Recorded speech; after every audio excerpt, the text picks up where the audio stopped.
So after finishing one of my favorite shows of winter 2023, and revisiting this mid-2000s gem within a month of each other, I quickly came to realize Innocent Venus is basically just dystopian buddy daddies. Two violent men with polar opposite personalities, haunted by their past, work together to protect a small girl, and through their atypical family unit, they settle past grievances and find some sort of redemption. One of them even has some daddy issues to sort out. Meet Turasawa Jin, the kind, cool-headed, but definitely duplicitous brains of the outfit, and Katsuragi Jo, the silent but deadly kudere badass with a heart of gold. And this is the romantic subtext of Innocent Venus, War Boys Edition. This is an anime original from Studio Brainspace, makers of a decent spread of reverse harem and BL adjacent shows.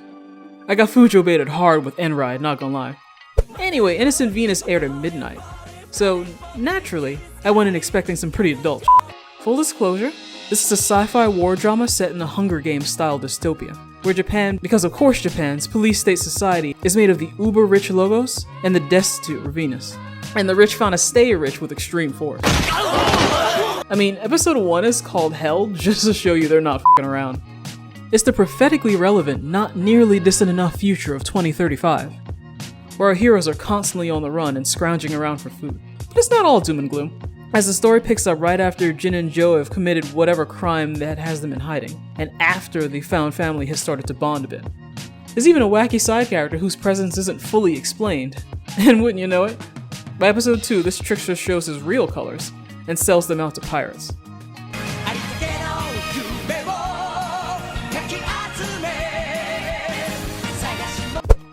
But at least the resulting battle gives Jin an excuse to get in the robot, and gives the audience a good look at their stolen military-grade mechs. Why do I hear boss music?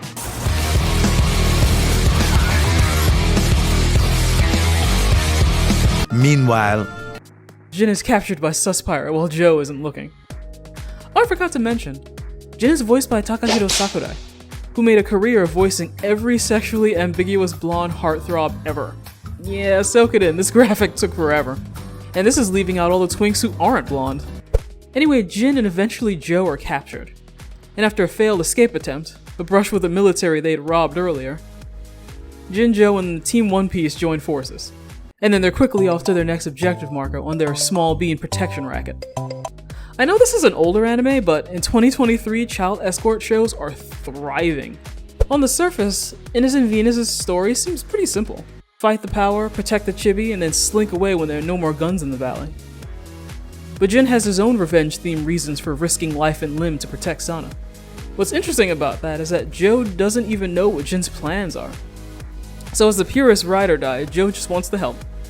Jo, you must know, right? That Jin's out for revenge on someone? Who's he planning to take revenge on, huh? I don't know. Seriously? I don't care who it is. If Jin says he'll do it, then I will too. That's all there is to it. You are serious. I do what Orca wants me to do. End of story. Okay, Jo's not quite this bad, but same energy, changed my mind. Basically, Jin helps Sana to help himself, and Jo helps Jin just because. Is he your bodyguard? He's a friend. Also, you gotta appreciate that Jin and Jo don't get waifu subplots. I mean, even military anime can fall victim to tropes and pervy cliches, but there's a grand total of 3 women in the whole show, and one of them's in Anya. Anyway, Team Venus is burning through safe houses and friends to call upon, when they're encouraged to take the fight to Satsuma, sus pirate's hometown, where they'll have the best chance of survival. And they get comfortable real f***ing quick. Welcome! Oh, yeah! As episode 7 actually manages to sneak in an onsen scene starring Jo and absolutely none of the waifus, because that's the kind of headspace this show is in. This episode is also the first time we see Jo stop obediently going along with whatever Jin wants. When Jin's quest for revenge starts to reveal uglier and uglier sides of his personality, i.e. abusing or exploiting minors, Jo actually steps in and tries to snap him out of it. Sana! Are you okay, Sana? One more time. I think you should stop now. Jin! bitch, shut up!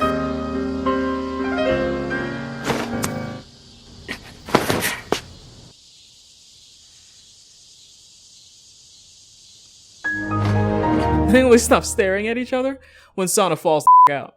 Trouble comes a knocking soon after, and they put their disagreement aside to protect Sana as usual. One exciting firefight through the city later, they actually lose small beans. I was just thinking they hadn't spent nearly enough time working together as an army of two. As if the anime heard me, Sana is captured and a slew of beefy obstacles pop up between her and them. The second the plot lets them breathe, and they have time alone, the growing rift between them starts to show. Hey. No, it's nothing. But thanks to what I have to imagine is the result of years of working together, they complete their next joint slay mission without flaw. I found myself wishing we could have seen more of their backstories, maybe more missions in the His and Hers Gladiators, but the show keeps that little secret till the finale. In fact, it's only in episode 8 that we learn why Sana warrants such protection. She and children like her are genetic rarities whose nervous systems allow the military's gladiator mechs to work, so the whole exploiting a child thing was kinda already in Jin's wheelhouse. The anime makes no secret that it's a super f***ed up thing that Jin's gotten used to using a child's body like a gun. What's wrong with you? I think you're lacking a high level of human emotion and compassion. Surely you understand what's inside those things. Thanks to sewing plot C's like these, when the ambiguous bestie does a heel turn, it's handled well and not completely out of left field like some other shows. I mean, this is a Takahito Sakurai voiced character, so his betrayal was inevitable. But boy does shit hit the fan quick. Jin, just what are you saying? You killed Sana's father? Jin, you... I loved you, Joe, and Sana as well. You were so pure and reasonable. And foolish. Jin, how could you? I trusted you. And Sana, we both... My, you're unusually talkative today, aren't you? Joe. I liked you better when you kept your mouth shut. Jeez. It's nice to be right and all, but it's not lost on me that we get Jin's confession at the same time he comes out as the secret villain. This is goodbye, Joe. Yeah, this may have come out in 2006, but honestly pop culture has yet to muscle its way past the gay-coded villain trope. But for now, I'll take the pink dot nip consolation prize. The real silver lining here is that thanks to Jin's f***ery, Joe and Sana have had the opportunity to bond for a change. Sana realizes it was Joe who actually rescued her in the flashbacks, not Jin. Meanwhile, I'm hoping Jin joined the antagonist army because he's planning to destroy their enemies from the inside or something. You are speaking to your superior officer. And there's to be a happy ending, that's how I'd get there. So after healing up a bit, like a moth to a flame, Sana and Joe run right back to Jin with the excuse of Sana wanting to have a heart-to-heart with him. I want to see him and find out by hearing it from Jin in his own words! You know, you two really are hopeless. Even though keeping her safe and away from people like Jin was kind of the point of this whole damn show. Since they know each other so well, the now cartoonishly villainous Jin is already waiting for him. Well, it's about time you got here. Jin, come with me. What? Sana wants to see you. Okay, you're making it real hard to root for your BL rescue, my guy. Jin tries to use Joe as yet another guinea pig, but since Joe's reasons for fighting are empathetic and unselfish, he's the only one able to harness the gladiator's full power. It's alive! It's alive! It's alive! The show goes from Buddy Daddies to Buddy Complex, and with his new kid avatar mind meld power, Joe's able to stomp all the bad guys and snatch Jin for a clean getaway. A mostly clean getaway. I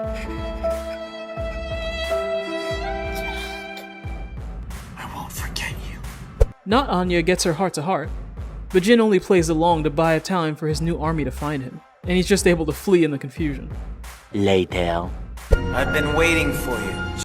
Jin wants a heart-to-heart too, and lays one last trap for Joe. Sure, it's to learn more about the gladiators and prolong his life a little, but he also just really wants to fight Joe. the standard life cycle of every quietly BL pairing in a shonen anime ever to exist.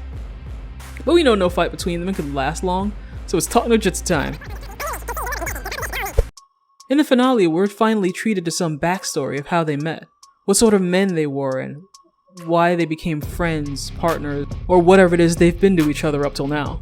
After I had lost everything I ever cared about, that's when I met you. Sorry. A chill went down my spine. For the first time I had met someone who had no self, and yet despite that, I hated you. You hated me. Meanwhile, episode 8. I loved you, Joe, and Sana as well. Jin's a complicated man. Not surprisingly, it was a yin meets yang sort of deal. The High Commander or whomever watches their little couples therapy session from a hidden camera, and he's so absorbed in the drama he doesn't even bother to deal with the literal army at his door. Can you blame him though? I'm here for the Jin and Joe tea too. So they square up and they both got that dog in them. And Jin pulls a anything you can do, I can do better moment. But he is not able to harness the gladiator's full power indefinitely the way Joe can. And as with most pilots, the strain on his psyche is severe. And he goes into psychobilly freakout mode minutes later. But since he's Bae, the process stops him without killing him. And Joe's able to pull him out of there to safety.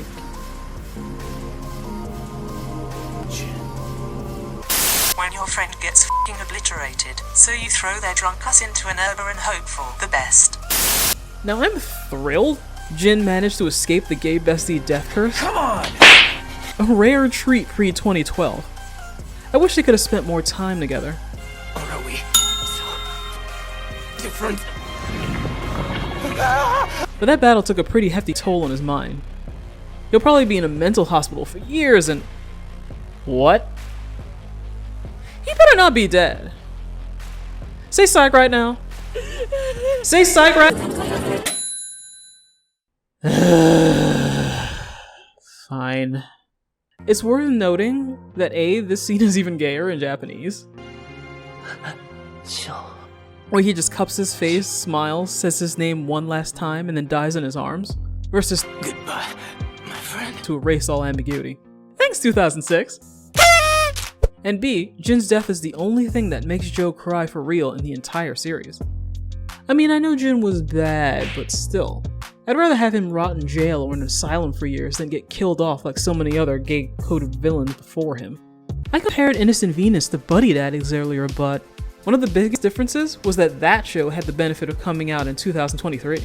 Had it aired even a few years earlier, that generally upbeat all main characters live finale could easily have gone the tragedy route, and frankly almost did even with all the comedy and the modern day LGBTQIA awareness going for it.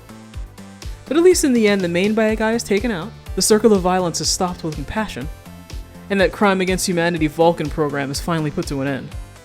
Sana will be able to live a more normal, kid-friendly life, and with no more guns in the valley, Jin is free to slink away. And he smiles for the first time in the entire series.